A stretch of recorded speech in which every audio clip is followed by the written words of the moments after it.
My name is Celeste, and my son tried to kill me.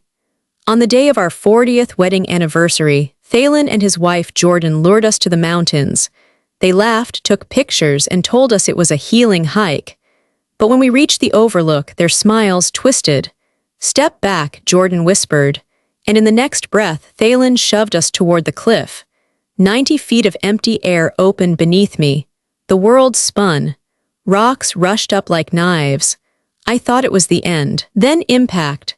My chest exploded with pain, blood filled my mouth, and my bones screamed with every breath.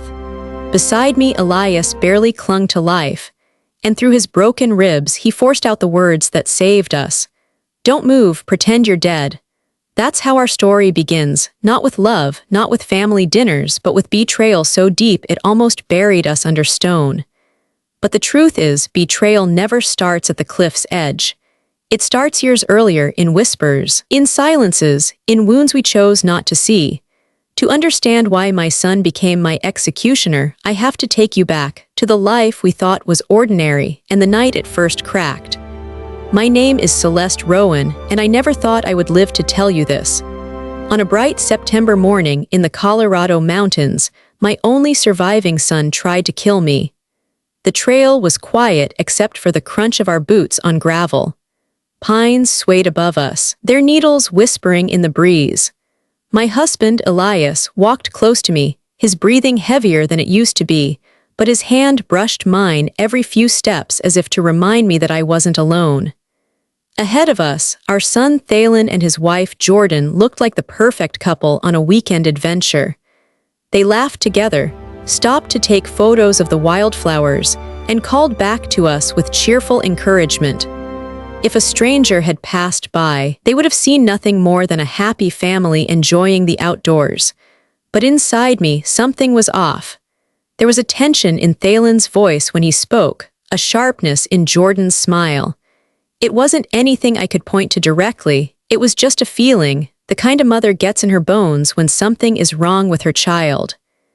"Just a little farther," Thalen said over his shoulder. "The lookout is right up here. You'll love the view, Mom." We reached it a few minutes later. A rocky ledge that jutted out over a gorge nearly 90 feet deep. From the edge, you could see the entire valley, a river glinting silver in the sun, the peaks rolling off into blue distance. It was breathtaking, and yet to me it felt like standing in the doorway of a tomb. "Come on, stand closer," Jordan called, raising her phone. "I want to get the whole valley behind you, it'll be beautiful." I hesitated. My stomach tightened, my knees wobbled. Something in me screamed, "Don't." But then Thalen stepped closer, placing his hand gently against my back the way he used to when he was little, guiding me forward. For one fragile second, I believed maybe I was wrong. Maybe this really was just a photo for the family album, and then the pressure changed. It wasn't guiding anymore, it was pushing, hard. The ground slipped under my boots and the sky tilted as I lurched forward. The void opened in front of me, jagged rocks, empty air, the rushing roar of the creek far below. I felt myself falling, weightless, helpless. Then Elias's hand caught my arm. His fingers dug into my skin, desperate, unyielding. He pulled me sideways with every ounce of strength left in him. We collapsed together on the gravel, the edge inches from my heels. My breath ripped out in a choked cry. That's when Elias leaned into me, his lips close to my ear, and whispered the words that froze my blood more than the fall itself. "Don't move. Pretend. Pretend we were gone. Pretend we hadn't survived. Pretend so that maybe our own son would walk away satisfied." I let my body go limp. My breaths came slow and shallow, every muscle screaming in pain, but I forced stillness. My heart pounded so loudly I was sure they would hear it. Above me, Jordan's voice rang out, too bright, too quick. "Oh my God, are you okay? These rocks are so dangerous. You have to be careful." It was the tone of someone practicing panic, not living it. And in that moment, lying on the cold ground, Elias gripping my hand, our son standing above us, I understood a terrible truth. This betrayal didn't begin here. It wasn't born on this mountain. It had been growing for years, rooted in a secret we buried long ago. The first betrayal happened decades earlier, on another night, with another fall we all pretended was an accident. That was the lie we chose to live with. And this, right here on the cliff, is where the truth finally demanded to be told. If the mountains taught me how fragile life can be, then Ashford, our small Colorado town, once taught me the opposite. That family could be the firm ground beneath your feet. Before the betrayals, before the silence and the secrets, our life was simple. Ordinary even, but ordinary has its own kind of beauty. Every evening, our family gathered around the oak dining table that Elias had built with his own hands. That table still sits in our home, scarred with scratches from homework pencils and stains from spilled coffee, but to me it's a monument. A place where we laughed, argued, planned, and lived. Mark, our firstborn, was the talker. He filled every meal with stories about school, about the kids he protected on the playground, about the engines he wanted to rebuild one day with his father. He had Elias's steady hands and my stubborn streak, and sometimes when he looked at me, I felt he was already older than his years, as if he carried everyone's burdens willingly. And then there was Thalen, 5 years younger, my quiet child. While Mark spoke, Thalen listened. He studied. He absorbed. He was always watching, but seldom joining.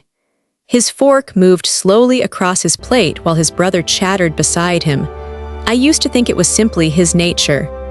Not everyone blooms in noise and laughter, I told myself. Some children just need more time. On Saturdays, our backyard filled with the sound of Elias under the hood of a car. Grease up to his elbows, his voice humming along with the radio, he was happiest when he was fixing something. Mark was always there too, handing over wrenches, asking 100 questions, wiping sweat from his forehead like a little man. And somewhere near the edge of the yard, in the shadow of the oak tree, stood Thalen, watching, silent, hands in his pockets. At the time, I thought nothing of it. Families, I believed, had room for different kinds of love. One child makes noise, another makes space. One leads, another follows. And as a mother, I told myself it was enough just to love them both equally. But love, I have learned, doesn't erase storms, it only hides them. Because while Mark and Thalen never fought openly, I could feel something unspoken in the air between them. A tension, a rivalry, a distance that words never crossed. Mark's laughter seemed to shine brighter in contrast to Thalen's silence, and Thalen's silence seemed to deepen whenever Mark walked into the room. Looking back, I realize I mistook quiet for peace. As parents, we want so desperately to believe our children are safe in the shelter of our love, that the storms brewing inside them can be calmed with a hug or a kind word. But sometimes silence isn't peace. Sometimes it's thunder waiting. I didn't know it then, but that unspoken distance between my sons was the first crack in the foundation of our perfect family. A crack that would widen year after year, until one night it swallowed Mark forever. But in those early days, I only saw the sunlight, the dinners, the laughter, the sound of Elias whistling under the hood of a Chevy and Mark's eager voice at his side. And always, always Thalen, standing in the shadows, quiet and watchful, holding secrets we never thought to ask about. For 20 years, I believed my family was unbreakable. But all it takes is one night, one scream in the dark, to change everything. Mark was 20 when it happened. He had grown into a young man with steady hands and a steady future, engineering school applications spread across his desk, plans that reached further than Ashford's borders. He talked about cities, opportunities, and the family he wanted to build one day. To Elias and me, he was hope itself, walking on two legs. Thalen, then 15, was different. Withdrawn, sharper at the edges. He avoided his brother's laughter like it burned. I told myself it was just adolescence, that one day the distance would close. I wanted so badly to believe that time would heal whatever silence lay between them. But then came that October night. I remember the clock on the wall ticking past midnight, the house too quiet. Mark hadn't come home for dinner. I paced the living room, glancing through the window every time headlights swept across our street. Elias tried to calm me, saying Mark was responsible, that he would be back any minute, but there was something in his eyes, a shadow, that told me he was worried too. At 1 o'clock, I finally climbed the stairs and knocked on Thalen's door. He was sitting at his desk, a textbook open in front of him but his pencil untouched. When I asked if he knew where Mark had gone, he didn't look at me. "No," he said, flat, almost rehearsed. His eyes flicked once toward the window before dropping to the page again. Something in that glance chilled me. By dawn, Mark still hadn't returned. That's when Elias went searching with a few neighbors, flashlights cutting through the morning fog. I waited in the kitchen, the phone gripped in my hand like a lifeline, until the door finally opened and Elias stood there pale as ash. "They found him," he said, his voice cracking. "Near the gorge." Mark's body lay at the bottom of a ravine just outside of town. The police report called it a tragic accident, most likely a fall in the dark, they told us. They spoke gently, as though soft words could blunt the truth. We nodded, because what else could we do? To the town, to our friends, to the pastor at church, we repeated the story. It was an accident. God took him too soon. But inside me questions gnawed. Why hadn't Mark come home? Why had I heard raised voices outside that night? 2 boys arguing in the yard, a slam of the door, footsteps fading into the dark. Why had Thalen's hands trembled the next morning as he buttered his toast, though his face remained blank? There were silences that screamed louder than words and contradictions that no one wanted to unravel. When I pressed Elias, desperate for answers, his face hardened. He touched my arm, his grip heavy, almost pleading. "Don't tear apart what we still have, Celeste," he whispered. "Mark is gone. Thalen is all we have left. Don't ask questions we can't unhear." It was the most painful compromise of my life, to bury suspicion under grief, but I did it. I swallowed my doubts, locked them in the corners of my heart, and carried on because the alternative was too unbearable, to believe my living son had something to do with my dead one. Looking back, I realized that was the night our family committed its first sin, not Mark's death, but our silence. Grief rewrites the truth. It shapes it into something survivable, something you can say out loud without shattering completely. That is what families do when the pain is too much. We tell ourselves stories. And so we told ours. Mark tripped. It was an accident. Life is cruel, but we would endure. That story became our shield and our prison. We thought silence would keep us safe. But it only planted the seed of betrayal that would one day grow into the push on that mountain ledge. The years that followed Mark's death blurred into one another, like days lived under heavy fog. Elias and I went through the motions, work, church, Sunday dinners, but the color had drained from our lives. Every corner of the house whispered Mark's absence. His chair at the table sat empty, his laughter replaced by the faint hum of silence. Through it all, one fact remained. Thalen was the only child left to us. I clung to him with a desperation I could never fully admit. He was the reminder that not all was lost, that maybe our family could still survive. I told myself again and again, love him enough and maybe he will heal. Maybe we all will. And for a while, it almost felt true. Thalen went off to college, then returned home with a degree and the promise of a career. And not long after, he introduced us to Jordan. From the start, Jordan had a way of filling the room.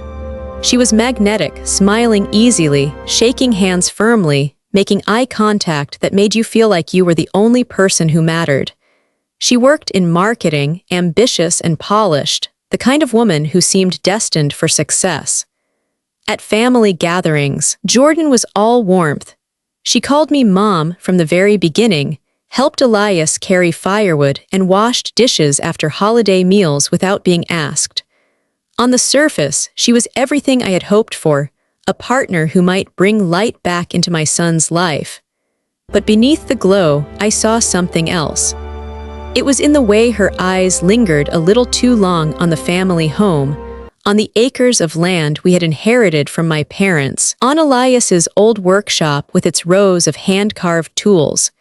She looked at them not as memories, but as assets, not as stories, but as value, like an appraiser. I brushed it aside at first. Parents of grown children are so eager for peace, for connection, that we learn to ignore the small cracks. We tell ourselves not to nitpick, not to ruin the moment. After years of grief, I wanted harmony more than I wanted the truth. But harmony, I learned, can be the most dangerous illusion of all. The first warning came one Thanksgiving. The turkey was still steaming on the table, laughter softening the edges of the day. Out of nowhere, Jordan set down her glass and said, "You know, it might be time to start thinking about the future. You two have done such a good job saving. Don't you think it's wise to put your affairs in order?" Elias chuckled, brushing it off as good advice. "We've thought about wills before, haven't gotten around to it." Jordan's smile didn't waver. "It's responsible planning. That way when the time comes, everything is smooth. No confusion, no stress for anyone." The way she said "when the time comes" made my stomach tighten. I forced a smile, telling myself she was just practical, just trying to help. But deep inside, something darker stirred. I thought of how her gaze had roamed our land, our house, our workshop. Of how her words wrapped cold calculation in the soft blanket of care. It was the first true sign of what lay ahead. A suggestion cloaked as kindness. A seed planted beneath the holiday lights. And though I didn't know it then, that seed would grow into the very plan to erase us. At first, Jordan's suggestions came dressed as kindness. "You deserve peace, Mom," she would tell me, her hand brushing mine gently. "You've worked so hard your whole life. Let us handle the details so you can finally rest." Her voice was honey, her smile soft, and for a while I wanted to believe her. But underneath, something sharper gleamed. Each conversation drifted back to the same themes. The house was too big, the land too much work, the future too uncertain. "Why keep struggling with maintenance?" Jordan asked one Sunday as she stood in our kitchen, eyeing the cupboards as though tallying their worth. "You could sell this place, downsize, and live comfortably. We'll take care of the logistics. That way you don't have to worry about a thing." Elias shifted uneasily in his chair. He had always been a practical man, but when it came to our home, the house he'd repaired year after year, the workshop where he poured his soul into wood and metal, there was a line that couldn't be crossed.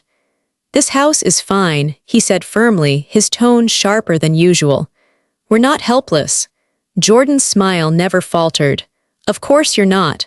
I only meant that it's time you enjoyed the fruits of your labor instead of being weighed down.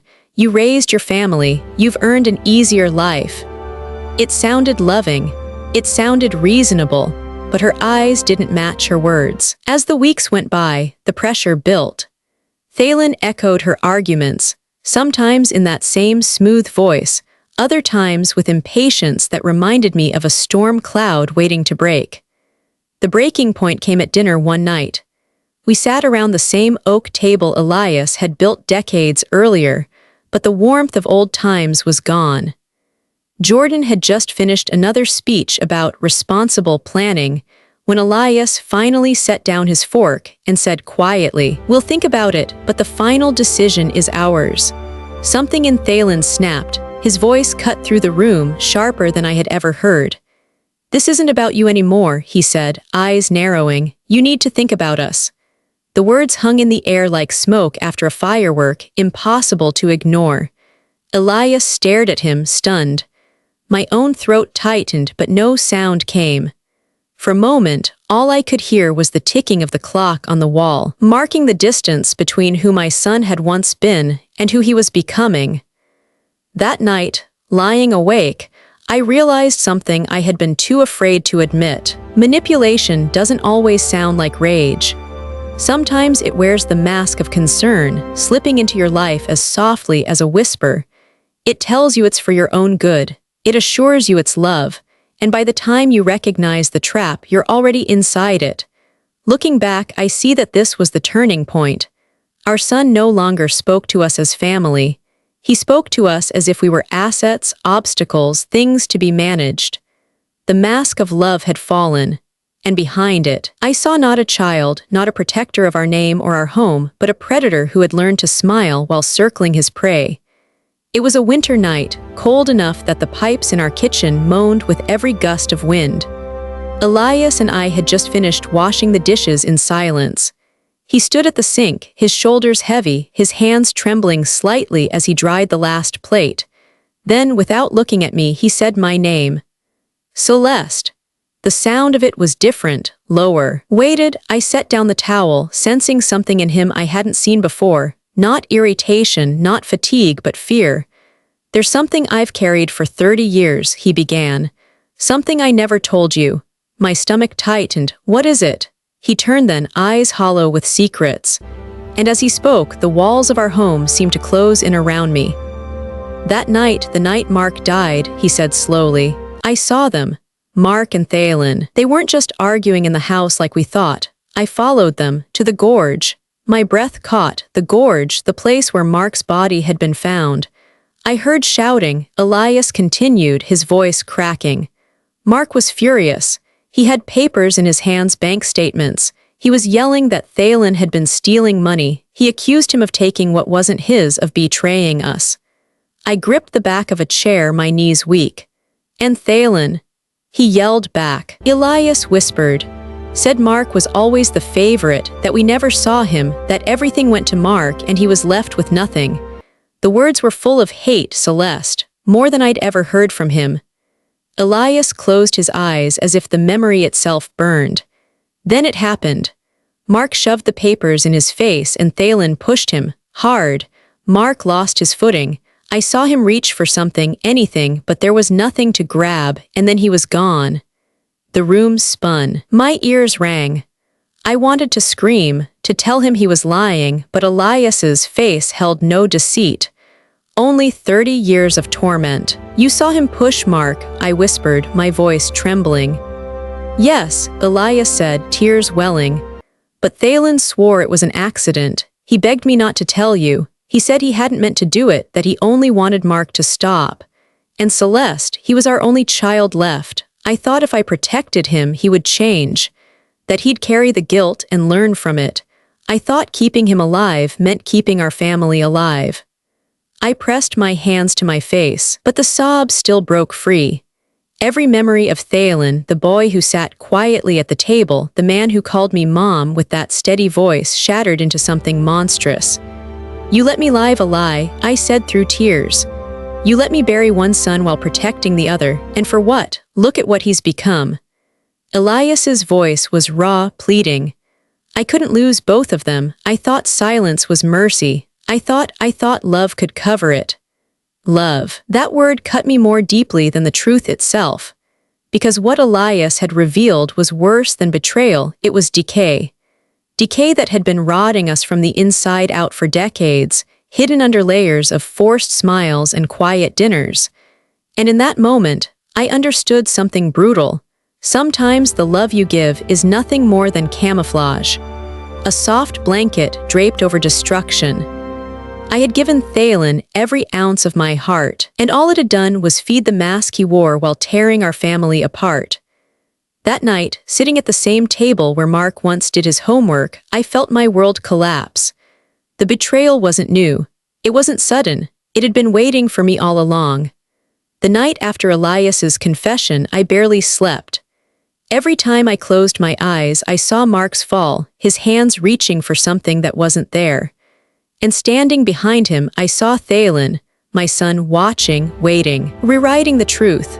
By morning, the ache in my chest had settled into something colder, a knowledge I could no longer deny. Whatever had begun at that gorge 30 years ago had never ended. It was still alive, festering, growing. The phone rang that evening. Elias answered, his voice steady at first, then faltering. He handed the receiver to me. Hi, Mom, Thalen said, warm, almost cheerful. Jordan and I were talking, and we thought you and Dad deserve something special for your 40th anniversary. A healing hike, out in the mountains. Fresh air, gorgeous views, just us as a family. What do you say? Healing. The word lodged in my throat like a thorn. I forced my voice to remain calm. That's thoughtful, sweetheart. Let us think about it.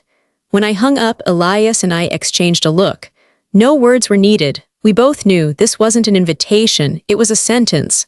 That night, Elias whispered, "If we refuse, they'll only find another way. At least this way we know what's coming, we can prepare." So we prepared. We packed our bags with trembling hands, slipping necessities alongside quiet acts of desperation. Elias tucked his phone into a hidden pocket, ready to record every word. I wrote letters, one for my sister, Harriet, one for the grandchildren. I sealed them in an envelope marked with instructions in case we never returned. As I folded clothes into my suitcase, I found myself pausing at the smallest things. The sweater Mark had once teased me for wearing too often, the apron stained with years of dinners, the photo frame with all of us smiling before life turned cruel. Each item felt like a relic, something I was already leaving behind. Elias tried to keep his voice steady, but I heard the tremor beneath. "If something happens, Celeste, you need to know these years with you were the best of my life." I held him as tightly as my body allowed. There are no words for the kind of love forged in both joy and horror, the kind that clings to you when everything else crumbles. The days leading up to the hike were an exercise in performance.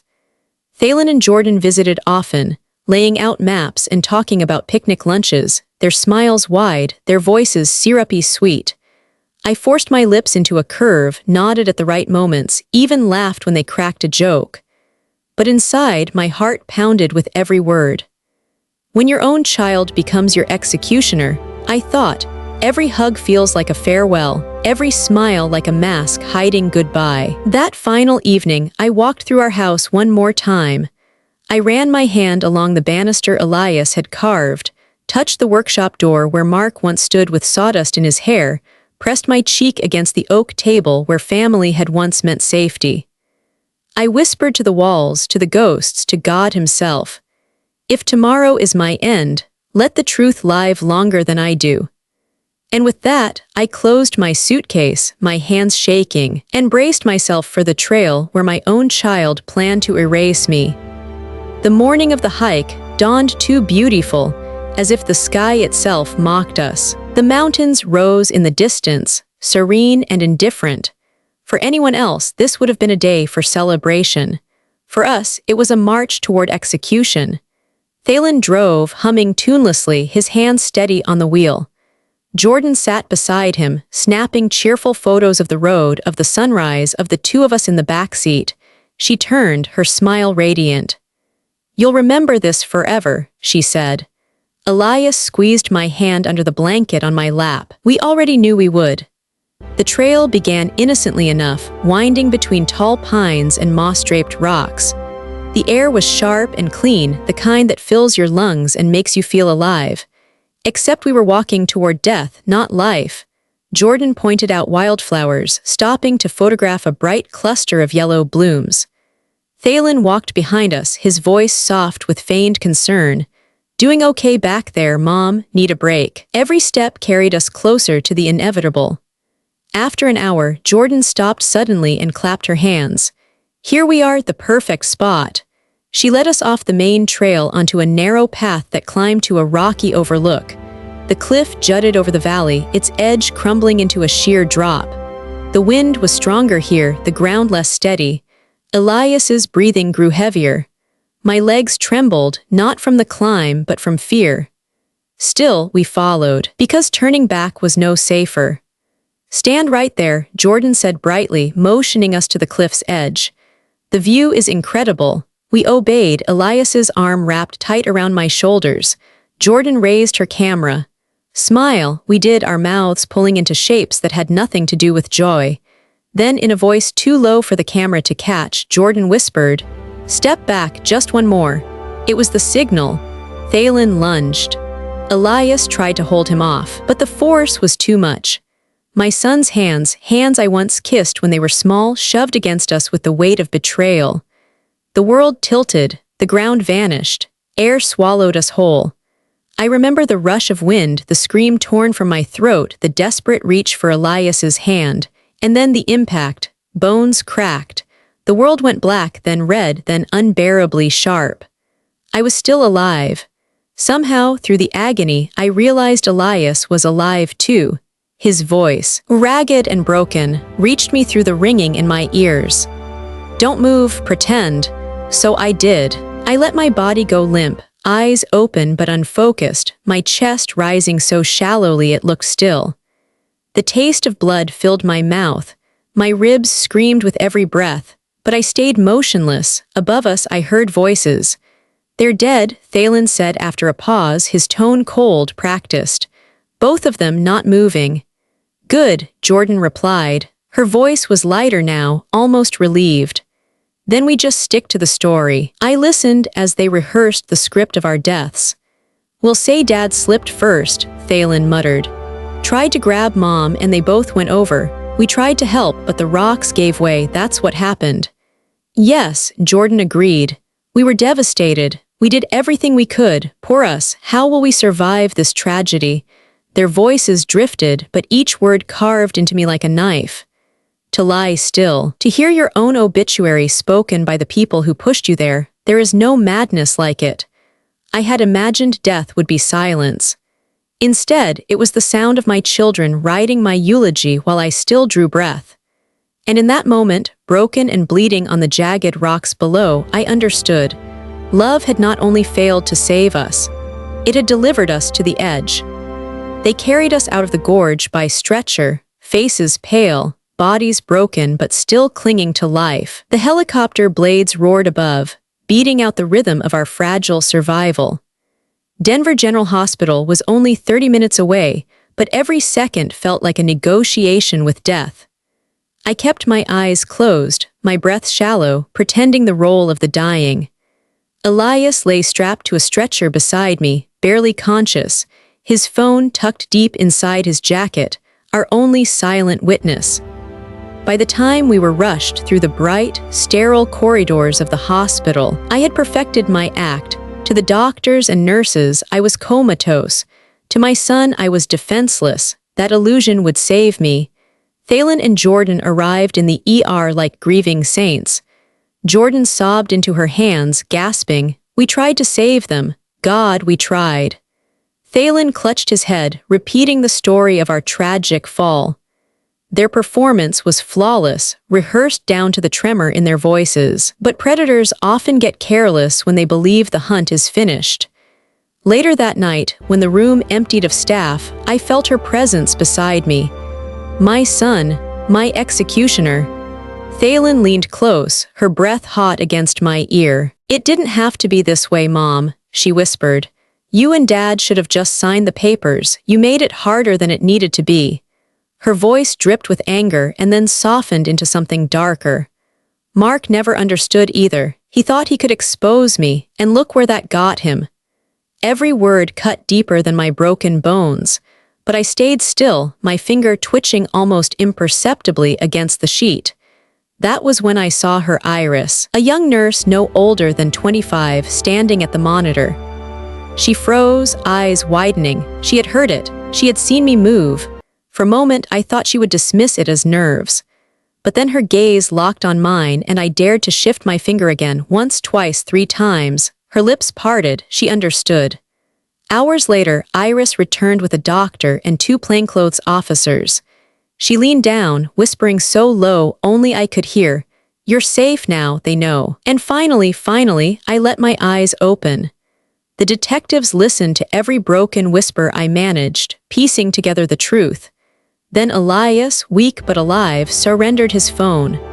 On it were hours of recordings, Jordan urging us to step back, Thalen discussing how to stage the accident, even their voices drifting down to us in the gorge as they rehearsed the lie. It was more than evidence. It was the sound of betrayal made permanent. The arrest came quietly. The aftermath was anything but. I watched through the glass of my hospital room as uniformed officers walked into the waiting area. "Thalen and Jordan Hale," one announced, "You're under arrest for attempted murder." Chaos erupted. Jordan's sobs turned shrill, her mask shattering. "It was her idea, I never wanted this," she screamed, clawing at Thalen's arm. And Thalen, my child, my blood, snapped back with venom. You planned it, you told me it was the only way. Their alliance crumbled in minutes, turning to ash in the hands of the law. I closed my eyes, but not from pain, from the sheer weight of it all. 30 years of silence, secrets, and rot had finally broken open. Justice had come, not as a victory, not as something to celebrate, but as a scar carved into the soul of our family. Because justice doesn't give back what you've lost. It only brands the truth into your skin, a reminder you'll carry until your last breath. 6 months later, I sat in a courtroom that smelled of wood polish and old paper, the air heavy with expectation. Reporters lined the benches, their pens scratching, cameras flashing. But for me, there was only one thing that mattered, the face of my son. Thalen entered in shackles, Jordan at her side. They no longer looked like the polished, confident couple who had once sat at our dinner table. Their clothes were wrinkled, their eyes hollow. Yet when Thalen saw me, she lifted her chin, defiance flickering like a dying flame. When it was my turn to testify, I rose slowly, the pain in my bones still sharp but nothing compared to the weight in my heart. I took the stand, swore the oath, and turned to face her. My voice shook at first, but then it steadied, fueled by 30 years of silence finally broken. The daughter I loved is gone, I said, locking eyes with her. All that remains is the crime she chose. Mark's blood, my broken body, our shattered family, those were her choices, and today I will no longer hide the truth. The room was silent. Even the judge leaned forward, his expression somber. For the first time in years, I felt the chains of secrecy fall away. The trial stretched for weeks, but the evidence was undeniable. The recordings, the whispered confession at my hospital bed, the financial forgeries, they painted a picture too dark to ignore. In the end, the verdict came down like thunder. Guilty, the foreman declared, on all counts. Thalen and Jordan were sentenced to life in prison without parole. Their screams, their accusations of each other, echoed down the hallway as the bailiffs led them away. But for me, there was no triumph, only grief, because justice may close a case, but it doesn't heal a mother's heart. And yet, life goes on. Elias and I began the process of adopting our grandchildren. Those innocent faces, caught in the wreckage of their parents' choices, became our reason to keep breathing. We signed papers, met with social workers, and promised the state what we had already promised ourselves. The cycle of lies would end with us. One evening, after the children were asleep, I sat on the porch with Elias. The same porch where I once dreamed of peace, of growing old with my family intact. Now my dream had changed. I watched the sky fade into violet, the stars trembling into view. My hands were folded around a mug of tea, but my thoughts were with Mark, with the little boy who once shielded his brother, and with the grandchildren who would now inherit not wealth, not property, but truth. Family, I realized, is not just blood. Blood can betray. Blood can lie. Family is the choice to protect, to nurture, to love without pretense or condition. That is the legacy I will leave behind. And as the night settled over Ashford, I whispered a vow into the quiet air. My son may have tried to bury us, but love still remains. It always will. Justice was served, but justice doesn't erase scars. Elias and I still wake in the night, sometimes hearing echoes of the cliff or remembering the silence after Mark's death. But now, when I look at my grandchildren sleeping under our roof, I know the cycle can end here. We can choose truth over silence. We can choose love that heals instead of love that hides.